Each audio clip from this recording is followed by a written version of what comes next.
Писна ми да слушам рекламни обещания за найлони, които били уж много здрави, имали всички добавки, но реално на втората година се късат и прегарят.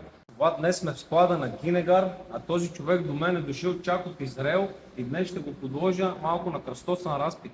Това е Яхим от Израел, той е главен менеджер на Гинегар и днес е дошъл до България специално за нас, за да може да отговори на няколко въпроса.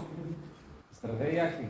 Ако отворя каталога на който и да е производител, независимо дали е български, турски, китайски, на всички обещават едно и също. Антикапка, УВ, антимъгла, дифузия.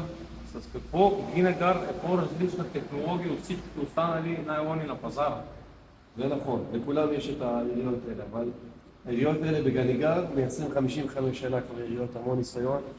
זה בישראל, זה הרבה יותר דרומה מפה, אז יש לנו טמפרטורה של 50 מעלות ביום ו-0, זירו בלילה, ולכן הן אמורות לעמוד בקרינה של UV הרבה יותר חזקה. אל תשכח שיש גם את המייצבים של ה-EVA, של בפוליטיאן, הם מאוד מאוד חשובים, ולכן היריעות שלנו הרבה יותר עמידות משלכם, וזה מוכח. Нека да си поговорим реално как стоят нещата за антикапката.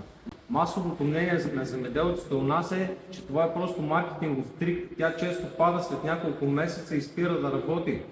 А вие твърдите, че антикапката на Гинегар издържа много повече. Каква е тази израелска магия, така да го кажем? האנטי-דריפ, האנטי-מיס שלנו, הוא מיוצר בטכנולוגיה מתקדמת, אין אותה כמעט לאף אחד, זה 9 שכבות, והוא אמר להחזיק לכל התקופה של הגידול. אתה שם את המכסה למעלה, את החממה, הוא צריך להחזיק לך מלפפון, עגבנייה, כל התקופה של הגידול.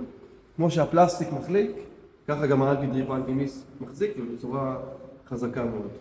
От много хора да казват, че найлоните на Гинегар 150 микрона са много по-здрави от обикновен найлон от 200 микрона. Това истина ли е и ако е така, на какво се дължи тази технология? בדיוק. האמת שהיריעות שלנו יותר חזקות. 150 מיקרון שלנו, זה כמו 200 מיקרון שלכם, הוא יותר חזק. גם במדינות אחרות אומרים לנו את זה, ברומניה, בסרביה, בעוד מקומות, יותר חזק, משתמשים בחומרים יותר טובים, חומרים יותר חזקים, לא סתם הלוגו, זה לוגו של פיל. גם אנחנו אומרים, יריעה של גניגר חזקה כמו פיל. Гинегар е здрав като слон. Ето обеща, този найлон няма да изгори и да стане навестник след втората година. Ако искате найлонът да работи за вас, а не вие за него, търсете Гинегар.